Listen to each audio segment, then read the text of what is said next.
Assalamualaikum warahmatullahi wabarakatuh kepada Dr. Roshan Mimi binti Faisal. Saya Razmin bin Abdul Tantu, nomor matriks 2900699. Ingin menerangkan serba sedikit pengenalan tentang usaha troka atau perniagaan keropok lekor crispy yang menjadi pilihan bagi kumpulan ini dalam usaha mengembangkan perniagaan ke luar negara. Baik, di sini saya akan menerangkan dari sudut perniagaan terlebih dahulu. Perniagaan adalah salah satu daripada aktiviti ekonomi yang menumpukan kepada pengeluaran atau pengedaran barangan serta perkhidmatan yang berterusan bagi memenuhi keperluan orang ramai. Melalui perniagaan yang berterusan, hal ini secara tidak langsung membawa kepada peningkatan permintaan sesuatu produk jualan dan seterusnya meningkatkan produktiviti serta nilai pendapatan. Poin seterusnya adalah sumber keuangan yang mampan. Seperti yang kita sedia maklum bahawa sesuatu perniagaan yang diusahakan itu perlu mempunyai sumber keuangan yang utuh bagi menjamin kelangsungan sesuatu usaha troka. Sumber keuangan yang mampan bukan sahaja dapat memastikan sesuatu usaha troka itu dapat dikembangkan, bahkan juga dapat memastikan segala keperluan-keperluan asas dalam perniagaan seperti menambah baik suasana tapak atau kedai perniagaan, membayar gaji para pekerja, dan sebagainya dapat dilakukan.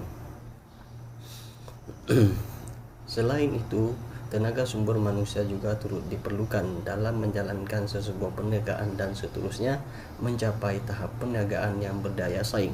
Pihak pengusaha perniagaan atau majikan hendaklah mengambil para pekerja yang mempunyai potensi dan pengalaman dalam sektor atau bidang pekerjaan sebagai take order di kaunter hadapan. Bahan-bahan utama ialah ikan segar, garam, gula, tepung sagu.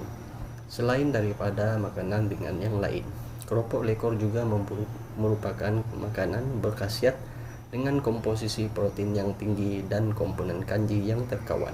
Ikan yang digunakan dalam menghasilkan keropok lekor ini adalah seperti ikan parang, ikan tamban belaru, ikan selayang merupakan ikan yang paling biasa digunakan dalam pemprosesan keropok lekor.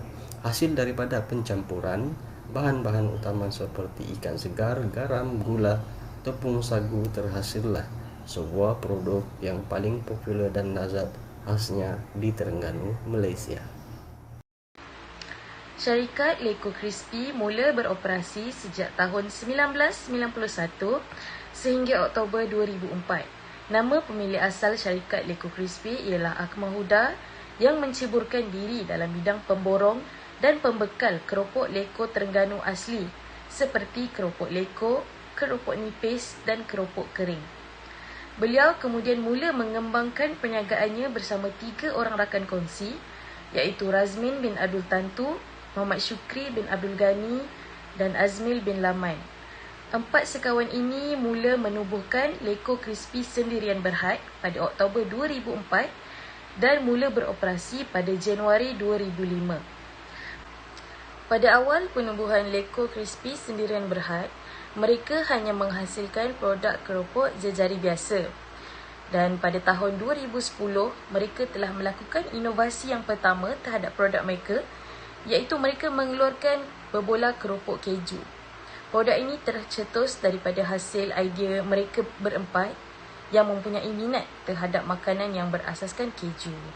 Kemudian pada tahun 2012, mereka mula mengeluarkan keropok leko bawang, keropok leko lada hitam pada tahun 2014 dan keropok leko cendawan pada tahun 2015.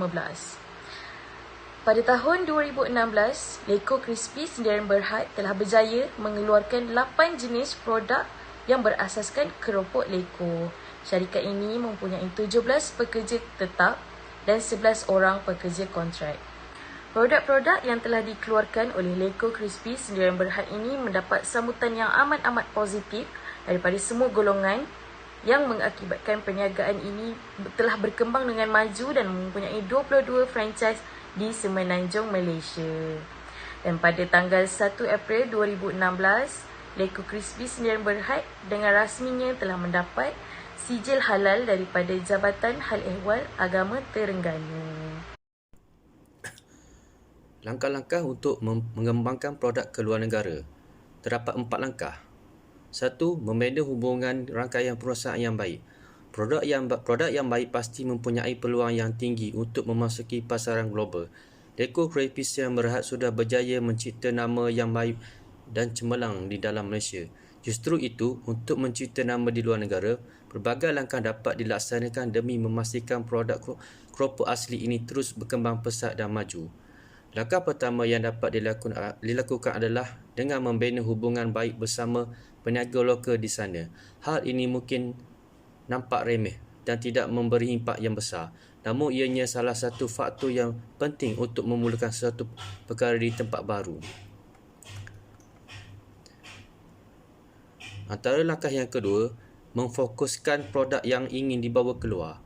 Langkah seterusnya yang dapat diimplikasikan adalah dengan memfokuskan produk yang ingin dipasarkan di sebuah negara tersebut.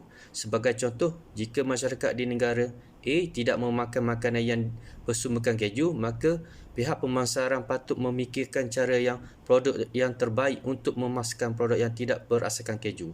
Contohnya, keropok crispy Siam Berhad tidak boleh memasarkan keropok crispy lava, keropok keju potong, keropok leko berbalai keju dan keropok keju lada hitam di negara A, dan mungkin boleh memasarkan keropok leko cendawan di negara A.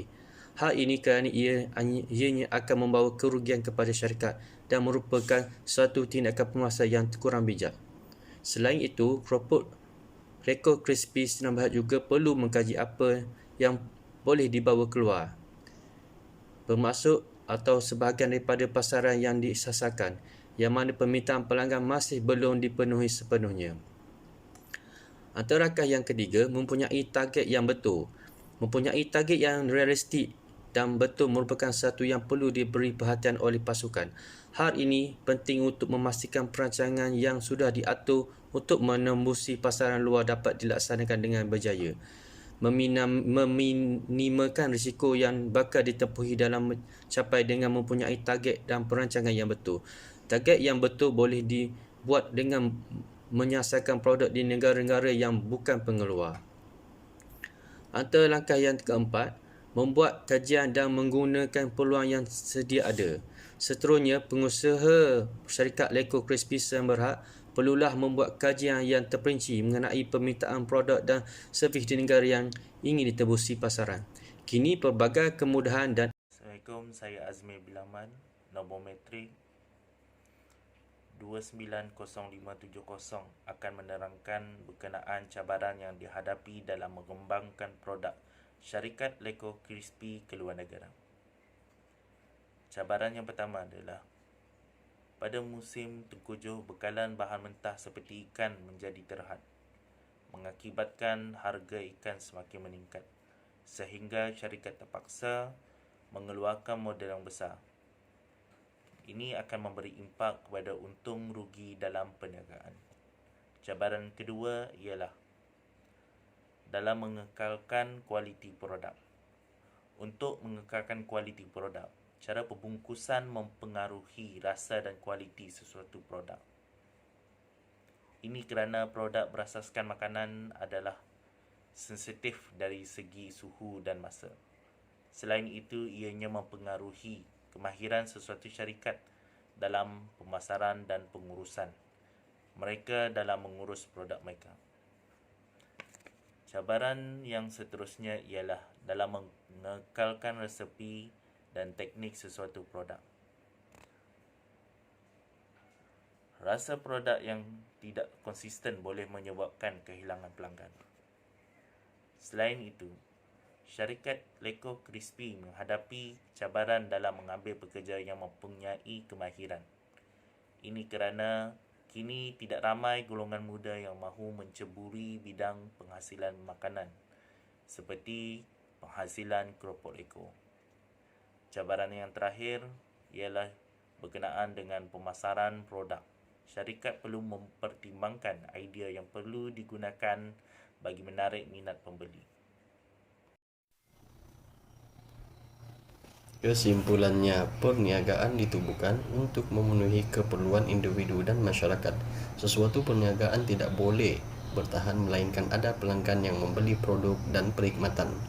Perniagaan yang berjaya dibina tidak boleh dikatakan bahawa sebahagian daripada tujuan perniagaan adalah untuk mengaut keuntungan semata-mata, tetapi ia perlu ditafsirkan ke arah menghasilkan atau membina sebuah usaha teroka bagi meningkatkan kejayaan dan produktiviti.